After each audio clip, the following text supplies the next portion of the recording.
Brewing Company out of Cape May, New Jersey. Oktoberfest is a Marzian-style lager, rich, malty, and uber drinkable. 5.8% alcohol. Let's give it a shot. Cape May Brewing Company. If you've been watching my channel, you know that I have maybe a slight crush on these guys.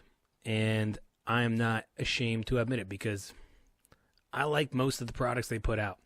Even if it's a style of beer that I'm not extremely fond of, I still go out and try it, and I'm typically impressed. This is their Oktoberfest. If you don't know anything about me, I'll let you know right now that I like my pumpkins and I like my Oktoberfest beers. Maybe it's the German in me.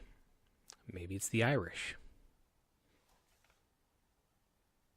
Who knows? But either way, I had to try this. It was one of the beers that I sought out. I had to find it, and once it came to my local brewery, brewing distributor, I made it a point, took time out of my day, and I went and bought it. All for the sake of reviewing it. Now, on to the beer. What I don't like about this beer, that's not a good way to start a review, is it? Well, I had high expectations. I had thought that Cape May was going to have that twist on their beers, that thing that they do with their beers, that flavor, that slight, I don't know what you call it, but something, that it factor. Unfortunately, that it factor that Cape May usually brings to the table, it was left in the kitchen this time. Unfortunately, because I had such high expectations and I wanted to like this beer, and I was so excited to do a review. But really, this just comes off like any other Oktoberfest you're going to get.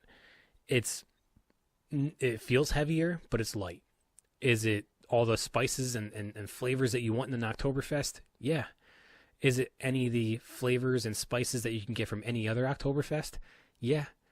It's kind of, other than if you took the branding and the name off this beer, I could put any other name and label and branding on this beer, and that would, I hate to say it, that it would just, it would be it. I thought Cape May was going to have that it factor in this beer, and that's what I wanted. There's certain brewing companies that have that it factor. Yards Brewing Company, Great Lakes Brewing Company. They have these things that it just makes their beer stand out from their others. And Cape May is kind of one of those beers, and I think I just wanted more out of this beer, and I didn't get it. Now, all of that sounds terrible, right? It sounds horrible. Why would I say all that stuff? Because I just really put this beer kind of in the grave. But I feel as if there are a lot of good qualities out of everything I just said too. You're not getting anything wrong with this beer. You're not getting anything that you're not going to like out of this beer. You're not going to get anything that you're not expecting out of this beer. And I mean that in a good way. You're not going to get any surprises with this beer.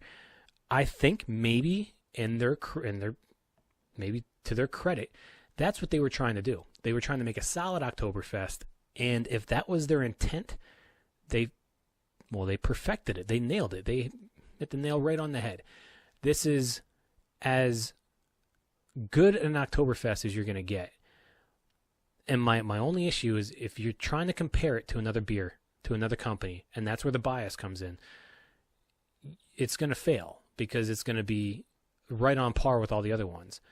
But that same sentence I just said is what gives it value. It falls right on par with every other beer. Now, that might be what they were looking to do. But I feel as if my expectations led me astray. I wanted that it factor. I wanted these guys to stand out above the competition and say, that's your Oktoberfest, this is our Oktoberfest. And I wanted that wow factor. I wanted that from it. And I didn't get it. And I don't want to use that fully leading the charge on this review because I feel like that's a very negative thing to say about this beer. The beer's light, it's airy, it's slightly refreshing, it's got all the flavors that you want in it, and nothing you don't. And nothing overcompensates in the beer. Everything's blended really smooth, but there's also that forgettable factor. There's also that side of it that says, you know what, next year when this Oktoberfest comes out, am I going to remember it? And there's a large, large part of me that cannot deny and cannot fight by saying, it's probably not. And that's, I think, where it falls short. My drinkability, I could drink a 6-pack of these, no doubt. around the campfire, fall, autumn, whether you're going through a corn maze, pumpkin picking, around the bonfire, or just sitting on your porch handing out candy, which I'm not. Oh, I can't stress this enough. I am not encouraging you to hand out beer. I'm sorry. Hand out candy while you're drinking beer. I'm just saying if you happen to choose to do that, this might be a good pick. But on a scale of 1 to 10, because it is such on par, and I feel like an on par number falls somewhere between a 6 and 7 category, I think because I had higher expectations, I'm going to give it a 6. It's not a bad beer by any means, but I for being Cape May and what the kind of products that they put out, I think that I wanted more out of this beer, and I think that's why I got to give it a lower score. Nothing against Cape May. I probably will pick this up next year, well, later this year, because I do like them, and I think they're a good, reputable company, and I love all their products for the most part, and I have no problem supporting them. And there's a couple Oktoberfests on the market that I do like over these guys, but if this is available and I have the opportunity to drink it at the time, of course I'm going to try these guys. And I like to see them as I purchase it. Maybe they'll get that feedback, and maybe they'll say, you know, we're going to keep this going. We're going to keep production up. And that's what I want. That's truly what I want. So again, that's Cape May Brewing Company out of Cape May, New Jersey. Oktoberfest, 5.8% alcohol. Thanks, guys.